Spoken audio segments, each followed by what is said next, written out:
What could you do to improve yourself? Well, let's step one step backwards. The first question might be, why should you even bother improving yourself? And I think the answer to that is something like, so you don't suffer any more stupidly than you have to.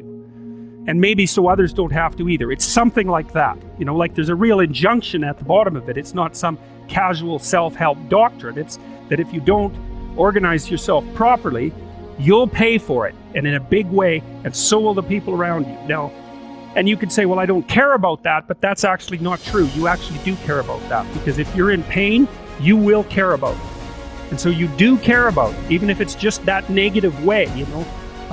It's very rare that you can find someone who's in excruciating pain who would ever say, well, it would be no better if I was out of this. Sort of pain is one of those things that brings the idea that it would be better if it didn't exist along with it. It's incontrovertible. So you get your act together so that there isn't any more stupid pain around you than necessary. Well, so then the question might be, well, how would you go about getting your act together? And the answer to that, and this is a phenomenological idea too, it's something like, look around for something that bothers you and see if you can fix it.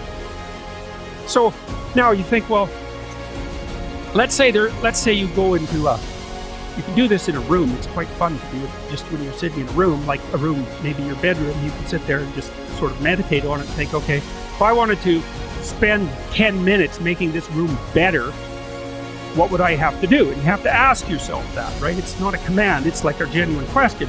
And things will pop out in the room that you know, like there's a stack of papers over there that's kind of bugging you, and you know that maybe a little order there would be a good thing, and you know, there's some rubbish behind your computer monitor that you haven't attended to for like 6 months, and the room would be slightly better if it was a little less dusty and the cables weren't all tangled up the same way. And like if you allow yourself just to consider the expanse in which you exist at that moment, there'll be all sorts of things that'll pop out in it that you could just fix.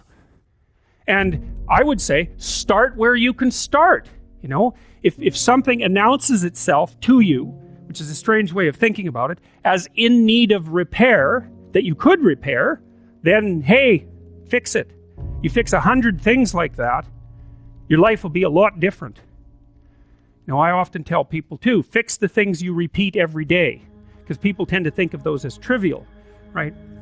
You get up, you brush your teeth, you have your breakfast, you know, you have your routines that you go through every day.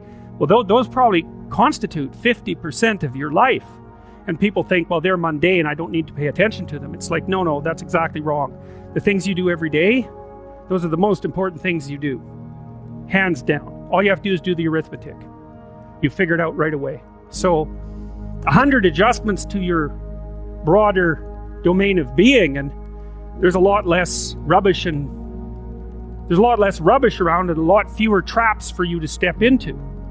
And so that's in keeping with Jung's idea about erasing once you've got your mind and your emotions together, and once you're acting that out, then you can extend what you're willing to consider yourself and start fixing up the things that are part of your broader extent. Now, sometimes you don't know how to do that. So you might say, imagine you're walking down Bloor Street and there's this guy who's like alcoholic and schizophrenic and has been on the streets for 10 years. He sort of stumbled towards you and, you know, incoherently mutters something.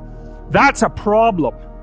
And it would be good if you could fix it, but you haven't got a clue about how to fix that. You just walk around that and go find something that you could fix, because if you muck about in that, not only is it unlikely that you'll help that person, it's very likely that you'll get hurt yourself.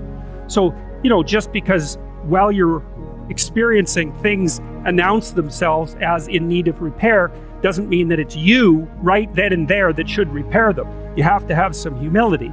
You know, you don't walk up to a helicopter that isn't working and just start tinkering away with it. You have to stay within your domain of competence. But most of the time, if people look at their lives, you know, it's a very interesting thing to do. I like the idea of the room, because you can do that at the drop of a hat. You know, go back to where you live and sit down and think, okay, I'm going to make this place better for half an hour. What should I do?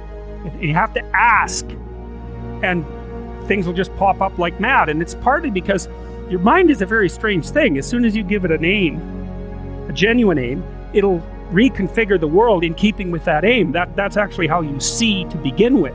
And so if you set it a task, especially, you have to be genuine about it, which is why you have to bring your thoughts and emotions together, and then you have to get them in your body so you're acting consistently. You have to be genuine about the aim, but once you aim, the world will reconfigure itself around that aim, which is very strange. And it's technically true. And that, man, if you can get one thing through your head as a consequence of even being in university, that would be a good one. You see what you aim at. And so, because one inference you might draw from that is, be careful what you aim at, right? What you aim at determines the way the world manifests itself to you.